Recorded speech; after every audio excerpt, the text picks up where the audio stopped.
Hi,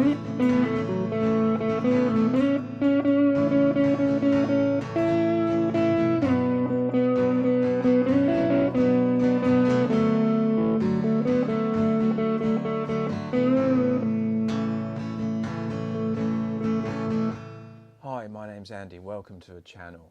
For this lesson I want to talk about the 90s classic Four Non Blonde What's Up. It's a very cool song. It's only 3 chords and it's got a nice little guitar solo. If you haven't played lead guitar before, it's a nice intro to playing some lead guitar licks on the guitar. So let's get straight into it. The first thing to note is I'm using the capo. So it's a very simple song, but without the capo the chords are a little bit tricky. We need some bar chords. So if we use a capo we can play all just simple open chords. If you haven't got a capo, check out my lesson on how to use a capo, and there's a little DIY how to make your own capo out of a pencil. Check it out. If you've got a capo, put it on the 2nd fret, make sure your guitar stays in tune. They're a bit tricky sometimes to get, sometimes it can pull the strings a bit sharp. Make sure it's on and you're happy. The first chord we're going to play is a G major chord. I always play the G like this, whether you play it like this or you play it this way, it's the same thing, I don't mind.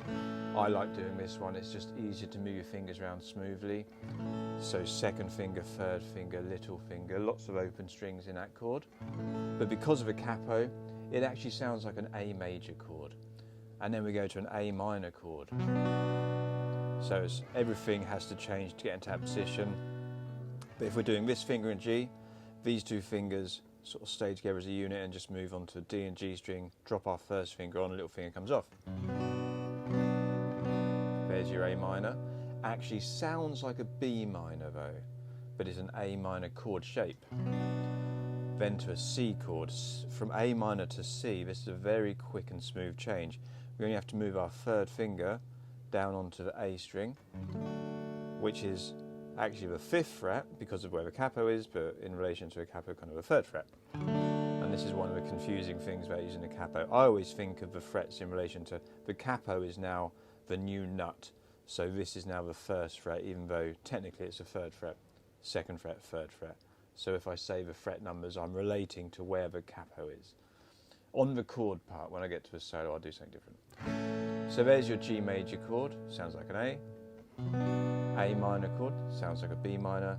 C, but actually sounds like a D major chord. And back to G.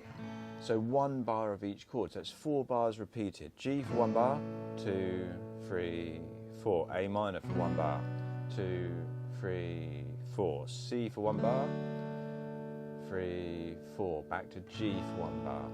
And then the whole thing repeats. If we want to add some simple strumming to that, the first thing to do, we want to make sure, it's not a very fast song, and all our strumming, we want to keep our right hand moving in this down, up, strumming the whole way through. But we don't do lots and lots of strumming. But we're going to do, if we count on every beat, we'd have like 1, 2, just playing downstrokes. If we add the upstrokes, we've got 1 and 2 and 3 and 4 and. If we divide that again, we get 1 Iana, 2 Iana, 3 Iana, 4 Iana.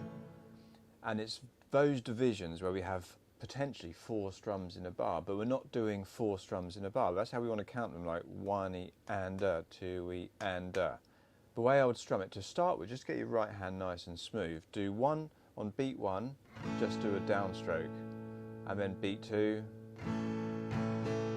and then so you've got a down strum and then another down and an up strum afterwards. So the timing is like 1 E Anna, 2 E Anna, 3 Anna, 4 E Anna.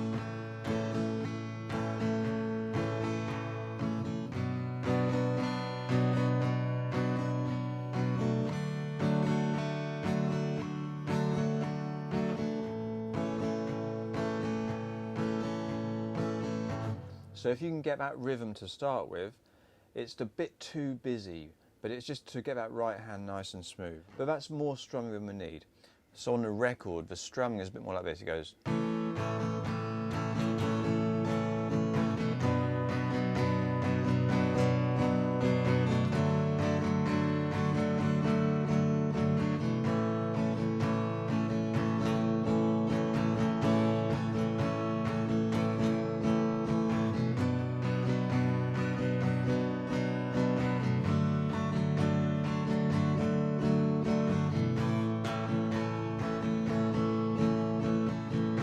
So a lot busier, but you can just get a very simple.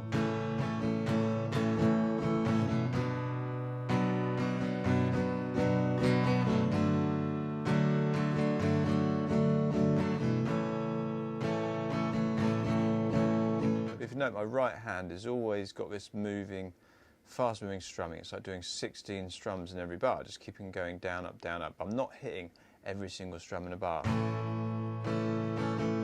Even when I'm just doing a long strum, that right hand is still moving. And that's for nice, this sort of simple strumming to make it sound really nice and smooth. Try and emphasise the first beat of every bar to really mark those chord changes. And it sounds really nice and smooth. And then so I'll do a loop and then I'll do the solo over top of it and show the solo. So if I go.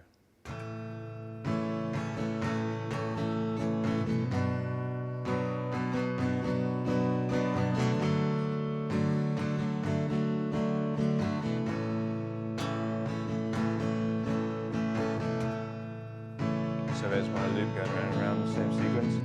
So now I'll switch to electric guitar sound. This guitar's got 2 pickups.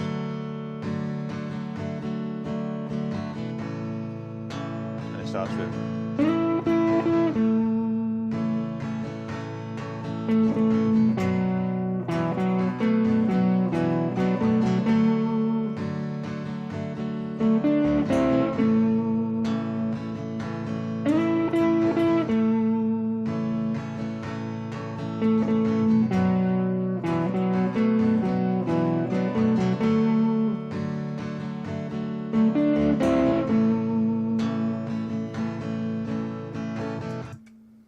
The solo is, just think of 2 little boxy positions. The first position is just all built around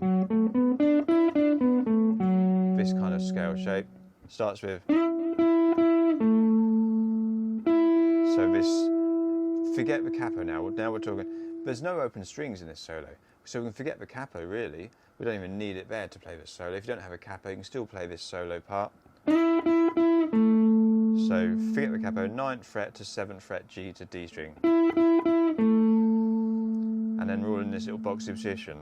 7th fret on the D string, down to the 9th fret on the A string. So that's just lots of little boxy position there. 9 to 7, back up to 9, 7 on the D string.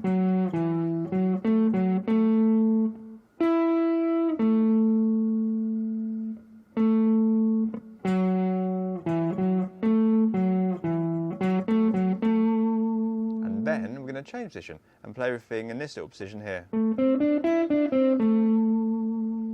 it goes, you can just roll this 3rd finger from its fingertip to its pad, bar this 1st finger across the G and B string, so it's 7th fret on the D string, rolling the pad of the finger up. And it's important to keep it as a single note, so don't let your finger lie too long. Bar this 1st finger, back to this. This is our root note, that's our tonic of the key, same as this when we play up. We keep targeting this note, the root note.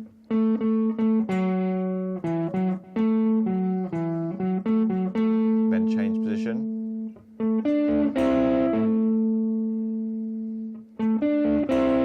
You can use 2 fingers for this bit.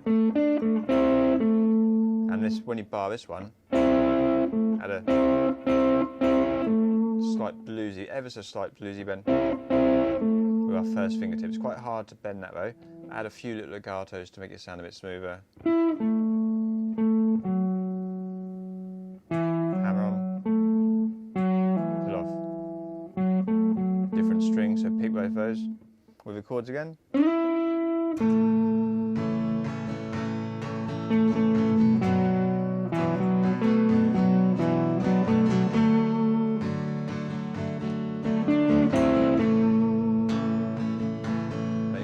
So I hope you've enjoyed the lesson. It's a very sort of simple song, great to get your fingers around some lead guitar stuff, nice simple strumming on simple chords, but simple doesn't always mean boring, it always means enjoyable. I love playing simple songs. So I hope you've enjoyed the lesson. I hope you got something out of it. Please let me know any requests for any other songs you want me to cover, or any techniques, styles, solos, whatever. I'm happy to take requests, and I'll see you again soon. Thanks for watching.